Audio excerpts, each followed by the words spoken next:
Hi, and Fan Frenzy is where we're at. That's right. This is where you, the fans of Formula One, and us, I guess, send us in some talking points. You let us know your 3, 2, and 1 and duds of the day. I'm going to start, as always, Adam Hughes, and I'm going to start because Facebook is playing games with us, Tristan. It is not my friend this week. It is not cool. In the social media world. Yeah. Adam Hughes, question. He's asked for a question. I'm going to go with his 3, 2, and 1s first. Okay, go for it. 3, Carlos, massive drive from the back of the grid. 2 to Nick, strong debut. And 1 to Max, power. Dud of the day is McLaren. It is so easy here again. Again, putting Norris on the best race strategy to leap Daniel Ricciardo, even though Daniel Ricciardo outdrove him all race. Good comment. But it actually has to go to Sky Lewis F1 for pushing the anti-Massey Abu Dhabi narrative on the restart, even though they wanted a grandstand finish, which Massey gave them. The Poms just won't get over this, and the rest of the world could not give a crap about it.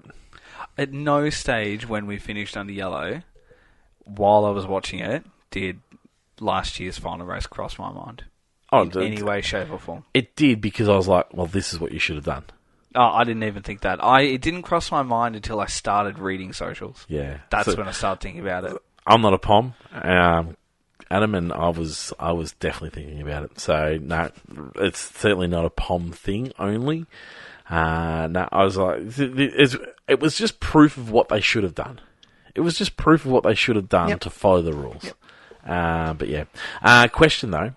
What does Porsche do now after being worked over by Red Bull? Surely Porsche will not want to be red-faced and will join F1, but with whom? Why would you turn down an OEM? Crazy by Red Bull. OEM, are we thinking that's something engine manufacturer? Yep, original engine manufacturer. Never heard as an OEM before. Crazy by Red Bull. What's Porsche going to do? I could see them doing one or two things. I think they could go and see them join another team elsewhere, like a bit of a shock team. Like, could they go and tap Haas on the shoulder, and get them to escape their Ferrari ties? Aston Martin have or were interested in the Audi deal to begin with, or that was rumoured at least. So, Aston Martin could certainly be a very attractive. How can you be Aston Martin and Porsche? Well, I don't know. Crazier things have happened in the world, can they? Yeah, I'm not you could sure. You could go and do things like that, or you might even just go and start from scratch. You might go. That's what everyone wants, isn't it? We want a new team. Scratch. Like when they said they were getting involved in Formula One. Yep. Who cares if they're going to be involved as an engine manufacturer? It's not that exciting, is it? 100%. And so it would be. Don't say you're getting into Formula One and then just produce engines. Go and build a team. Yeah. That would have been it would have been a much better idea, I think, for them to. I mean, they're owned by the same people, Audi and Porsche. Yep. Just choose which one and then jump on board. McLaren could grab them. Anyone could grab them. Yeah, McLaren. I don't mind that. I don't mind that call. I think they'll still be looking, but.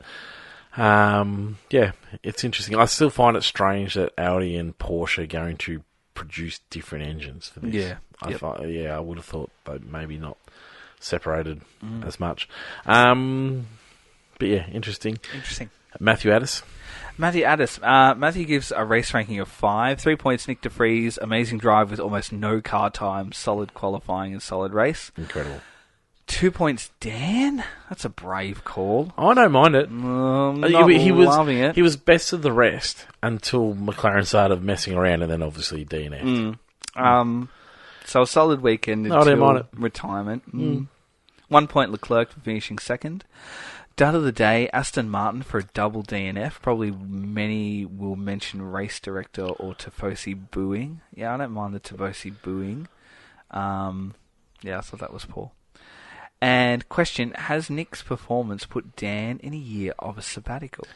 I don't think it's Nick's I performance. don't think Nick's performance is. I think it's a massive chance, regardless of what Nick did. If anything, Nick has probably just burned himself of, why he should be in Formula One. So, Probably a different seat. yeah, I think so too. Options, I yeah, would've so thought. yeah, but yeah, I do like Matthew. You mentioned the Tifosi booing. I think we glossed over that in the main episode, but Yep. yeah, I thought that was Paul Yep. from then. Yep. Sam, 3 points. Williams and De Vries, solid drive. 2 points to Aston Martin. De Vries, nice work in practice. I see what he's doing here. Ah, yeah, so good. 1 point to Mercedes. De Vries patiently watched and listened with Toto. He has Like been that. a busy It's man. very good. I don't know if anyone's ever picked up the full 6 points before. That of the day, Latifi. How can you be the all-season driver and being completed 3 times the practice sessions as his race teammate that weekend and gets outperformed? I couldn't agree more. Absolutely. Yep. Question. Wanted to ask something about De Vries, but Porsche Red Bull deal has failed. Do you think Porsche will attempt to join the grid again? If so, what existing team? I think we've been through this. Yeah. Could there be a step in until Audi come on board with Sauber? Yeah, there could be, because you're going to have that year of unknown. What's the point? Well, I don't know, test the waters and see Yeah. what it looks like, maybe, without knowing that you're locked into that long-term commitment. Yeah, I don't mind the McLaren. I hadn't actually considered McLaren. I don't mind the McLaren idea. Yep. I could see that gaining momentum. Yep. Well, we've been pretty spot on the money with lots of predictions this year, let's be honest. All right, Page. Page. Oh no, you don't have Page. I shouldn't have. That was a setup. Yeah. You do Chris then. I'll go Dr. O'Reilly. I'll go with Chris. So Chris has gone 3 super sub Nick De Vries, 2 and 1 joint. I'm just trying to think how that works. So they get 2 and 1 each. So 2 and 1 for Lewis and Carlos. Both had great drives to the front up, starting at the back. Dud of the day, as Adam Hughes says, us Poms are still banging on about the inconsistencies in the FIA. To the FIA are the duds for not striving to finish the race under racing conditions. Don't forget, it's called a motor race. Oh, I love it. I like that, Chris. Chris's question. A great question this week, Chris. Should the F2 champion be guaranteed a seat in an F1 team for the next season? Nick proved himself with style after missing out on a seat for the last couple of seasons, and this year's champ won't get a chance. Could it be like the NFS-style draft where the lowest finishing team or driver has to be replaced? Would be messy, but fun. I think it would be messy, you're right, but I think it is fabulous, and I actually believe the F2 champion, if you are not permitted to drive F2 again, like they aren't, then yes, I think you should get a seat in F1 just for even 1 year. It would make it a whole lot more interesting. The alternative around that is you allow people to stay in F2 once they are champion. That would be the only alternative around that. Like what is wrong with being a 2-time F2 world champion? Because Nothing. what they're really hoping is that Yeah. people don't centre their driving on being F2. No, champion. that's true. But then So you've they got... don't want that to be a focus. No, but you've got like Jay Deruvalu, who's been there for about 3 or 4 years now, just hasn't won the title, but is getting a good, solid career in F2. Yep. So I think it's a great point, Chris. I think we'll Dropping the lowest place driver. no, I don't like that. I would Why? say that I don't know, because There's some weird contractual things there, isn't there? Yeah, there so really is. all of a sudden, Williams has to pick up the winner. yeah. I mean, last year, fine. Piastri goes to Williams, Yeah. but he's already contracted with Alpine, but I guess, Yep. I don't know, it's a bit of a funny one. Yep. Yeah. Unless you have a team that is sort of, I don't know, do you have an F1 team where they're just there to stay away from that ground. something like No. that? Or if anything, if the F2 driver makes his way to F1, it's just 1 year contract, With who? just with whoever is available at the time. But no one. But that's what I'm saying. Like, But maybe all you can't get just is place just. it. But maybe all you get is just one. Yeah, I understand. Like you that just part. get 1 year. Yeah. And then that's it. Yep. And you. And then if you time. can find yourself a secure race seat, then Yep.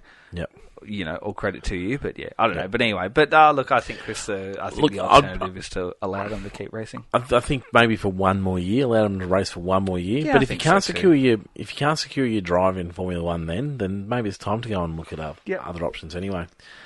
Page, I'll do Page now. Race ranking 4 out of 10. Wasn't happy with that one. 3 points to Bernard Mylander for winning the race. 2 points to Nick De Vries. 1 point to Verstappen. Dud of the day. Seb for thinking that the promo mustache was cool. It's not. It's so cringy. I love it. I love it. I don't mind it. I love it. I think, as I reckon, Paige has said other things about beards and facial hair. Question. If you got to design a livery for F1 team, which team are you choosing? And what design would you go for? I'd choose a McLaren and do an Ayrton Senna tribute car to race at Monza. I Oh. like this idea. Tribute car. Oh, yeah. I like this. A white Red Bull would also look awesome. I think we've got about 3 different questions in here. That's a lot How- of questions. One question is, what tribute would you do for a tribute car? Okay. Oh, that's easy. It's the Chrome Vodafone McLaren. Tribute for which race? Silverstone. Okay. Yeah, I don't mind that. That'd be pretty cool. For me, a tribute car. You probably I'd love to see some of the Williams go back to some of their old liveries. Which one though? Probably the Mansell days at FWB. Yeah, at Silverstone again. I think that'd be pretty sweet. Yep. If you could rework a livery, so for a team, if you could rework a livery, Yep. how would you rework it? I like the idea of changing a Red Bull to be white. What else could you do? So you mentioned earlier in the other episode, Yep. in our main body episode, Yep. turn the Ferrari all yellow. Yes. Not very Ferrari, but could be interesting. Yep. What else could you do? You could flip the colours on the Aston Martin and go a fluoro green with a dark green. Oh, I like that. Yeah. For this is just for a one-off, isn't it? Just for a one-off, I guess. Yep. Yeah, I don't mind that at all. You could do that. You could. What could Haas do? Because Haas don't have anything interesting. No, but Haas is kind of Haas, isn't it? Yeah. Like, isn't The it? the uninteresting is there interesting. Yeah, which makes it interesting. Yeah, that's probably all I would do. I don't think there's too many more. I could actually quite like all the liveries. If anything, if I was going to do anything else to flip it, I'd just make the Williams back to the traditional Williams, like the FWB. Yeah. Yeah, I think Yeah. so. I think that'd be Yeah, good. but I don't mind the look of Yep. the Williams at the moment. Yep. But yeah, just as that tribute car. I mean, Yep. how cool would that be for a That'd be one-off amazing. race? I think it's fantastic. And Nigel Mansell isn't celebrated in Formula One enough, I don't think. You don't reckon? I think so. Not enough. I think you have to be a He was Mansell fan. He was a hell of a character. I just don't think we hear enough of him. I think that's probably his choice. if you're a Mansell fan, you'd probably be similar to a Seb fan. Yep. Does that make sense? Yep. I sort of see Seb and Mansell as like, personality-wise in the sport. No, Like, God, no. you have Mansell's to be- personality. you have to be a fan of them to really appreciate. Yeah, but what they do. I think Seb's won everyone over, whereas I think Mansell was a fairly dividing. I mean, he's slightly before our time, isn't he? But from everything I understand, he was a bit of a hothead, but everyone seemed to love him for different reasons. There's a really I Yeah. can sort of see what you're talking about. Yeah. All right. yeah. Yep. Last one just makes a cut. Nat, yeah, just a straight comment from Nat. Nat says... Well, it's a question. Is it a question or is it... Oh, yeah, it is too. Nick to replace Nicholas Latifi at Williams in 2023. So, Nat, I'm just going to respond one word. Yes. Couldn't agree more. Well done. Thank you very much for getting involved in that. And don't forget to send us your ideas. I do like it. And we unfortunately missed the fan frenzy because of the week that we missed, but there were some really fantastic jumping on the new categories. Oh, there was. A few unpopular opinions. I'll try and make sure I bring them up in future episodes. But yeah, thanks for getting involved. And we look forward to talking to you again after Singapore. Goodbye.